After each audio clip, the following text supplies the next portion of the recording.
Hello from Spring, down here at the bottom of the world. So first up, we've got Detective Gordon, the First Case. This is the first US paperback edition of Gecko Press's most successful junior fiction book, written by one of Sweden's foremost children's authors, Ulf Nilsson. It's fully illustrated in colour. It's a perfect book for newly independent readers.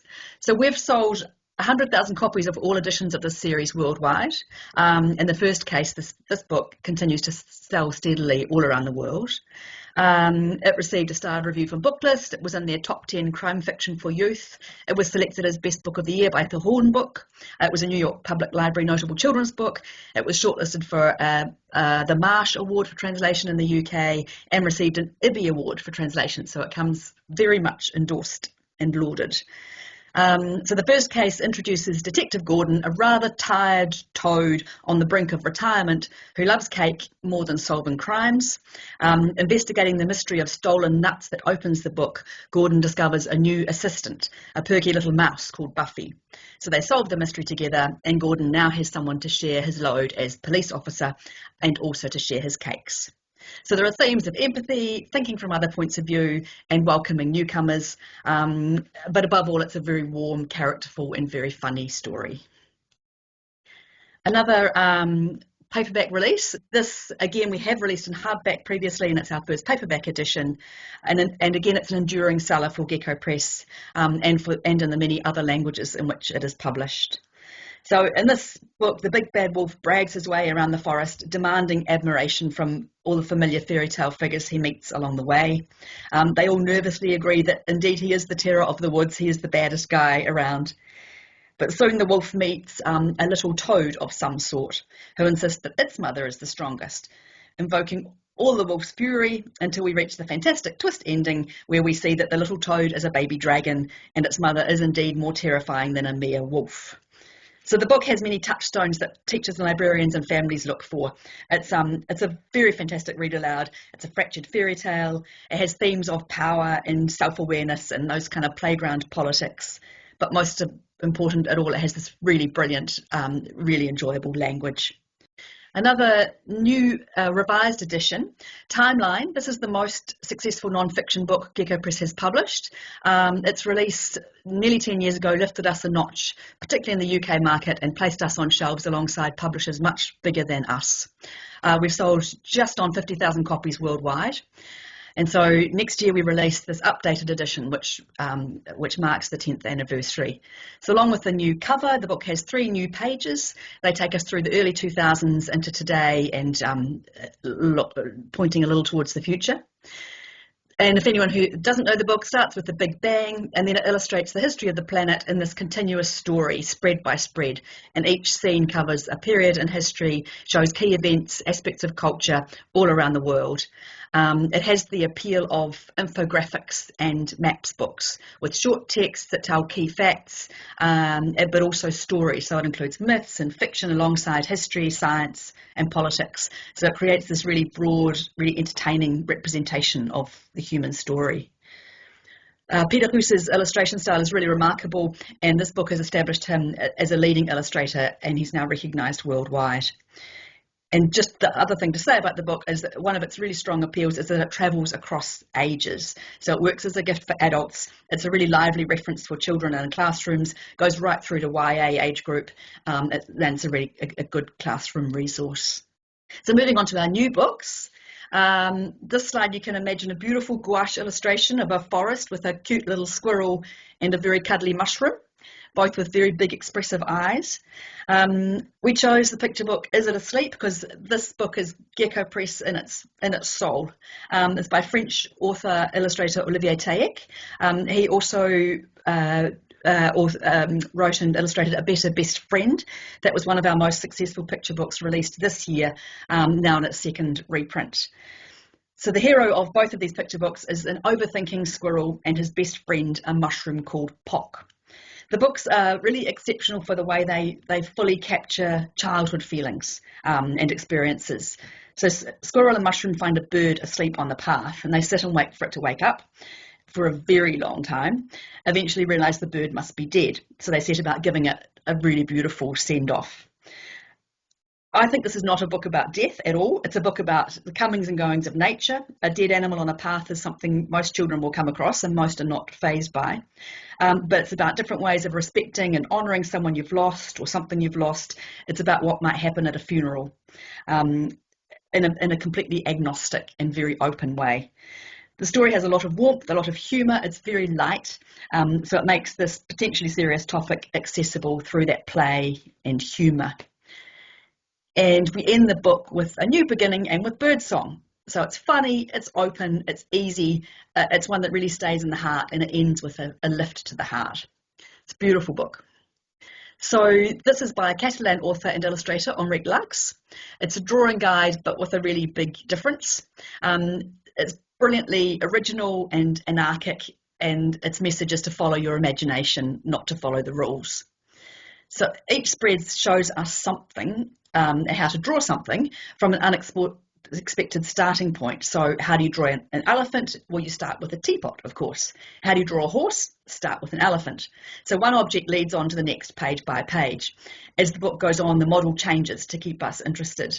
There's a particularly brilliant section on drawing poop, which is actually quite complicated, but flies can help. The writing is really lovely. It's full of fun and silliness. It's this kind of gorgeous child logic that's taken to an extreme that turns everything upside down. It reminded me of like The Phantom Tollbooth or a book like that in its spirit. There are clever drawing exercises that actually work, and I especially appreciated the instructions for drawing a bicycle frame. It baffles me every time I try it, but you can do it quite easily with a few triangles, it turns out. But the core message is that drawing has no rules. Mistakes, disappointments, they're all part of the process. What's important is just to keep doing it. So you can read this book as a drawing guide, you can draw alongside it as you go, but it also works really brilliantly, just read front to back like a comic.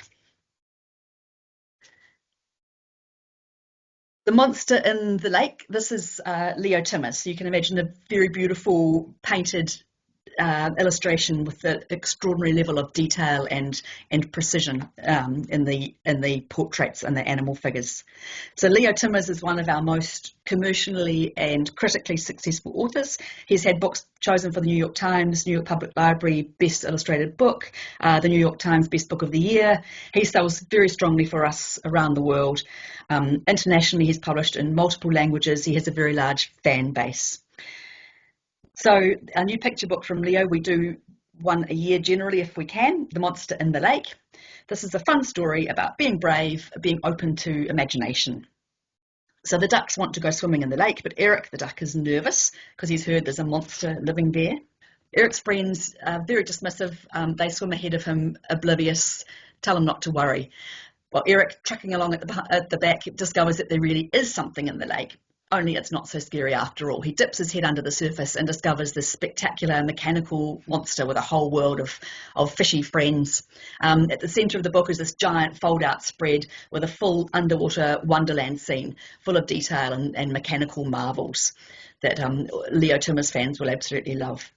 The spread is exactly what readers look for in a Leo Timmers book. There's extraordinary detail, there's imagination, there's invention, there's a whole lot of intricate, interesting vehicles. And for themes, I think, again, we can all relate to the idea of being pressured into doing something scary and the reward of a new adventure after overcoming our fears. Omnibird, an avian investigator's handbook. This is a really brilliant new science and nature handbook from Giselle Clarkson of The Observologist. The Observologist was a sensation for us, published last year. 3-star reviews selected for best books lists by both Publishers Weekly and Kirkus so far. It's received awards and shortlistings in the UK, in New Zealand, in the USA. It's now in its 3rd print run, and we've sold rights to 6 languages. So I'm very excited about this new book by Giselle. This time she's taken the spirit of The Observologist and she's written a book about birds. It's not a guide for bird watching or backyard birding. It's an avian investigator's handbook. So it's a guide to using deduction, Holmesian deduction techniques to investigate just everyday birds we see around us every day. So Giselle builds the book around this concept of an omnibird, that is an every bird, so a collection of all the characteristics that all birds share. And once you can identify and recognise and see what's interesting about these characteristics and behaviours, so the eggs, the feathers, the beaks, the gizzards, the wing shapes, flying patterns, then you have at your fingertips all this wonderful information about any old bird you come across. So you'll be an expert at finding extraordinary things around you just by looking. So most importantly, the book has Giselle's distinctive voice and humour. There are comic panels, there are full spread illustrations, fact boxes, and her lovely warm approach that just comes straight from the 8-year-old inside. It's this pitch perfect humour and tone that I think is what people loved about The Observologist, and that's here in this book in full force. There's a funny, fantastic final spread in the book, which is this lovely quiz where you can work out what kind of bird you would be, should you be a bird. And the last book for us for next year, The Kerfuffle. The Kerfuffle is a new book from Clotilde Perrin from France. She does well for us worldwide with her Lift the Flap books that are drawn from these fairy tale worlds. Her most successful book, Inside the Villains, has sold over 25,000 copies.